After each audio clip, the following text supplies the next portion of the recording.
morning students. Today we are going to see our 10th standard second topic, life process in living organisms.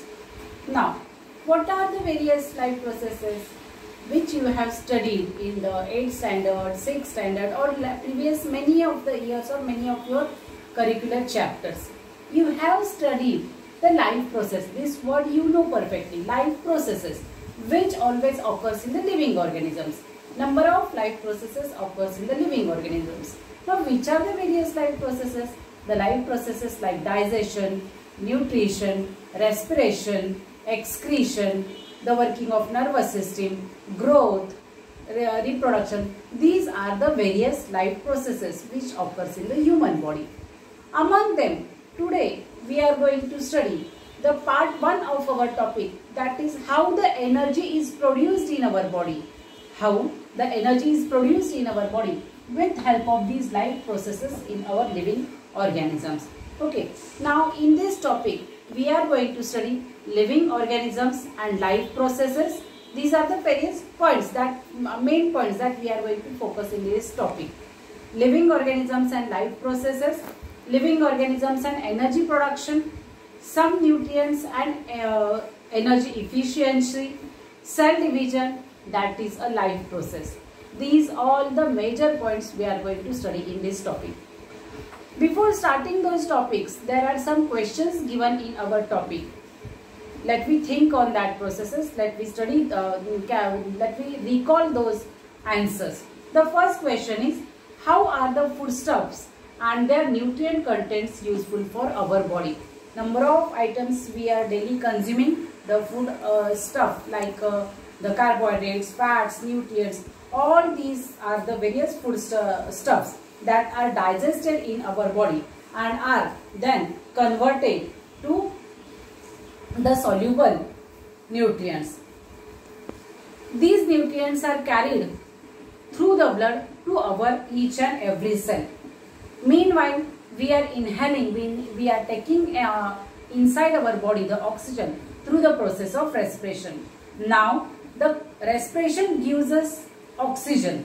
This oxygen and the food that we are going to eat, that food and that oxygen get combined and the food is oxidized to produce the energy. This energy is produced in the mitochondria of our cell. Okay.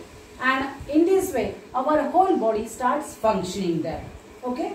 Now, the second question is, what is the importance of balanced diet in our body? Why we are going to eat our balanced diet? Because balanced diet provides, or balanced diet contains the carbohydrates, the fats, the minerals, the vitamins and then proteins. Okay. All these balanced diet provides us the proper nutrition and perfect energy to our body. The next question is, which different functions are performed by muscles in the body? You all know that there are 3 types of muscles in the body. Involuntary muscles, voluntary muscles and cardiac muscles. Cardiac muscles help in effective functioning of our cardiac, that is the heart. Involuntary muscles involuntary muscles helps in working of the vital functions of the body. And the voluntary muscles help us to perform the various working like the walking, like the jumping and the cycling. These all life processes according to our wish and will. So these 3 types of muscles are working in our body. Okay. Now, which system in which is the importance? There is a question. What is the importance of digestive juices in our digestive system? Our digestive system performs the function of digestion in the body. We are eating the number of types of foodstuffs. Okay. Then for the digestion of these all foodstuffs, we need the digestive juices. These digestive juices contains the enzymes. These enzymes act as catalysts and they make the various chemical reactions of our food very fast. You know the working of catalyst as you studied earlier. Which system is in action of removal of the waste materials produced in our body? Excretory system helps in removal of the waste product, that is a nitrogenous product from our body. Now, what is the role of circulatory system in energy production? Due to circulatory system, the glucose, that is the food in the body, along with the oxygen in the body, is circulated all over the body from the head to our foods. Okay. Then how are the various life processes occurring in human body can be controlled, and in how many ways? So our nervous system and endocrine system helps in effective coordination of all the processes occurring in the body. After recalling all our memory from the 9th standard and 8th standard theory, okay, let me go to the next part of the lesson, that is living organisms and life processes. You all know that all our human body is continuously working from birth to the death. Our body is continuously working. Okay. Inside our body, there are number of body systems continuously working, like as earlier you know, digestive system, respiratory system, endocrine system, nervous system, excretory system, reproductive system. All these systems are working in our body. Okay, these all systems are working in coordination with each other. They are continuously functioning with coordination with each other. There is no any lap or gap in between the working of all these systems. They are constantly, continuously, and in coordination they are working together. For this working, they needs the energy. For the efficient working of all our body system, that means for all the efficient working of our whole body, the body needs, or the system needs, the energy. This energy, they derive from the food that they are going to eat. The food like the carbohydrates, like the proteins, fats, minerals, vitamins, all these constituents are providing energy to our body. Then who uses this? Who takes this energy from the food and provides us? The one single organelle that we call as the powerhouse of our cell, that is the powerhouse of the body, that is mitochondria. Mitochondria provides all this energy to our body by using these foodstuffs. Okay. Now, from where do we are getting our food? That is a common question. We all are getting our food through the plants. Plants prepare the food by the process of photosynthesis, and all the animals are going to eat this food and their body starts working. So this is the basic information for this lesson. That we will proceed to the next part of the lesson, that is living organism and actually energy production, how it is going on in body. So as you know, the diagram shows, here is a respiration process is shown in this diagram. Okay, as discussed earlier, energy is produced in our body with help of the nutrients that we are going to consume and the oxygen that we are going to inhale in our body. Both are necessary for energy production. The oxygen and the nutrients or the food, both are essential for our body. Now, how the oxygen is coming inside our body? It is coming through this process, that is the respiration. This here, the respiratory system is shown. Okay, the diagram shows that through the nose we are going to inhale the air in our body that goes through this windpipe, that is the trachea, which then travels to the bronchi, and the bronchioles divides into bronchioles, and lastly they ends into the alveoli. This is the internal part of lung shown, that is showing the alveolus, and this we are showing the general.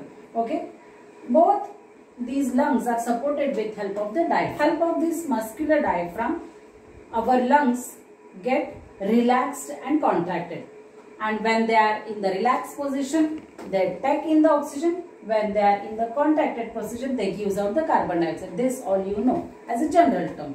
Okay. Now through this respiration, the oxygen is coming into the body. Which are the two types of respiration occurs in our body? The two types of respiration occurring in our body are the external respiration and internal respiration. What is external respiration? External respiration means body level respiration or breathing. The exchange of oxygen and carbon dioxide between the body and surrounding is called as body level respiration or external respiration. The second type is cellular level respiration or internal respiration. Respiration in which foodstuffs are oxidized either with or without help of oxygen.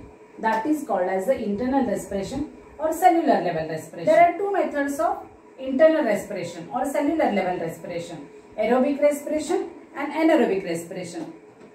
What is aerobic respiration? Respiration which involves presence of oxygen where complete oxidation of glucose takes place. That is the aerobic respiration. And what is anaerobic respiration? The process of respiration which occurs in absence of oxygen where incomplete oxidation of glucose occurs. That is called as the anaerobic respiration. Actually, how the energy production occurs? Carbohydrates of the food are utilized for energy production, and this energy is in the form of ATP. For this ATP energy production in the aerobic respiration process, glucose, that is the carbohydrates, are oxidized step by step in the cell. Okay. Now the next part, energy production in aerobic respiration. We are going to study how the energy is produced by the aerobic respiration, that means in our body. Okay. This energy production through aerobic respiration occurs by three steps. The first step is the glycolysis. The second step is the TCA cycle or Krebs cycle. The abbreviation of TCA cycle is tricarboxylic acid cycle, and electron transfer chain reaction. Through these three steps, our oxidation process occurs and energy production occurs here. Now, what happens in glycolysis? Actually, these glycolysis steps occurs in the cytoplasm of the cell. One molecule of glucose, and whatever we are going to consume the food, that food is converted to finally to glucose, and that one molecule of glucose enters into this glycolysis step. In this step, the glucose is oxidized into two molecules of each, that is, one is a pyruvic acid, ATP, NADH2 and water are formed. The formed pyruvic acid is then enters into the next step, that is the tricarboxylic acid or TCA or Krebs cycle. What happens inside this TCA cycle then? The TCA cycle, this occurs in mitochondria, and here the the acetyl part of acetyl coenzyme A get oxidized to carbon dioxide, water, NADH2 and FADH2 are formed. Now the NADH2 and FADH2 formed enters into the electron transfer chain reaction. This chain reaction also occurs inside the mitochondria.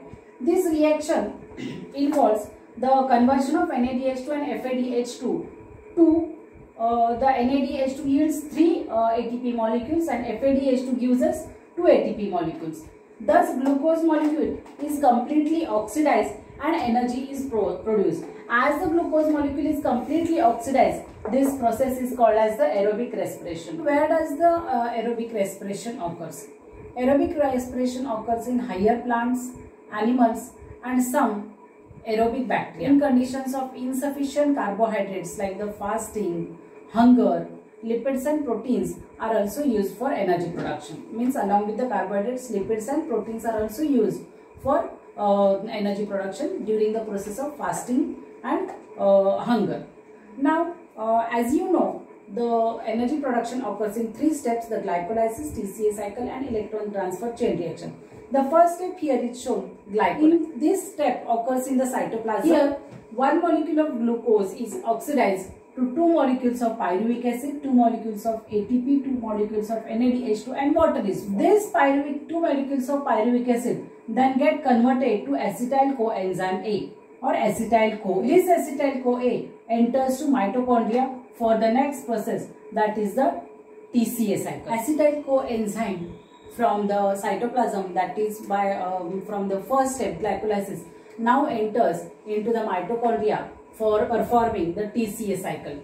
Here in the TCA cycle, the acetyl coenzyme A is oxidized and it forms the four products, that is the carbon dioxide, water, NADH2 and FADH2. These two, NADH2 and FADH2, now enters in step number 3 for the electron transfer chain reaction. Now, NADH2 and FADH2 enters in the third step, that is the electron transfer chain reaction. NADH2 here gives us 3 ATP molecules, FADH2 gives us 2 ATP molecules, along with water is produced. So the final product of our aerobic respiration is that one molecule of glucose gives us 5 ATP molecules, these 3 plus 2 and 5 ATP molecules and water. So thus energy is produced in the form of ATP.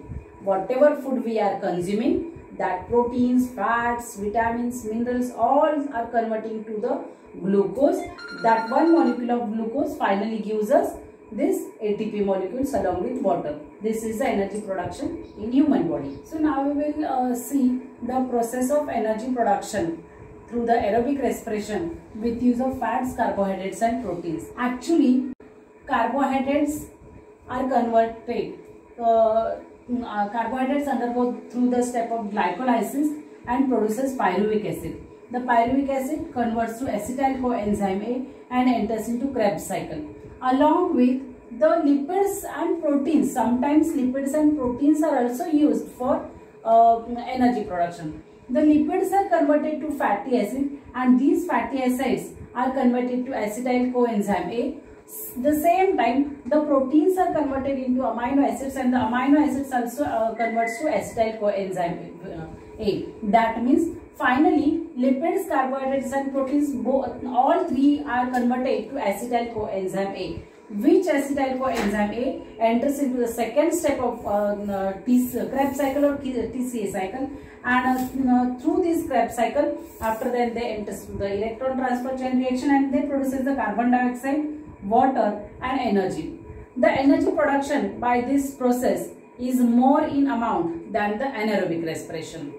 Now let me understand what is the meaning of NADH2, FADH2 and ATP. NADH2, nicotinamide adenine dinucleotide, FADH2, flavin adenine dinucleotide, and ATP, adenosine triphosphate.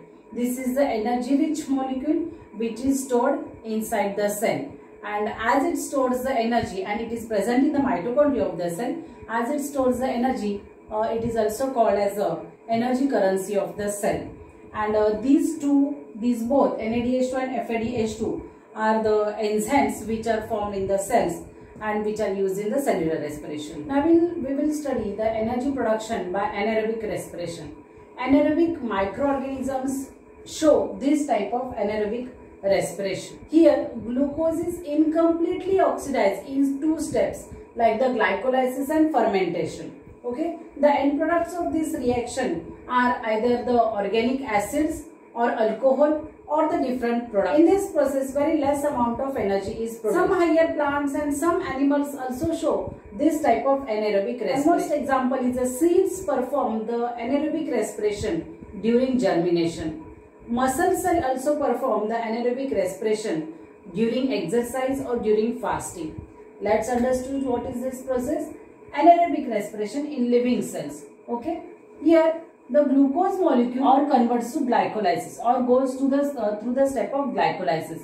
Okay, then this glycolysis step, the pyruvic acid, the glucose is converted to pyruvic acid. Pyruvic acid undergoes a fermentation process. It forms the different products like the vinegar, vitamins, etc.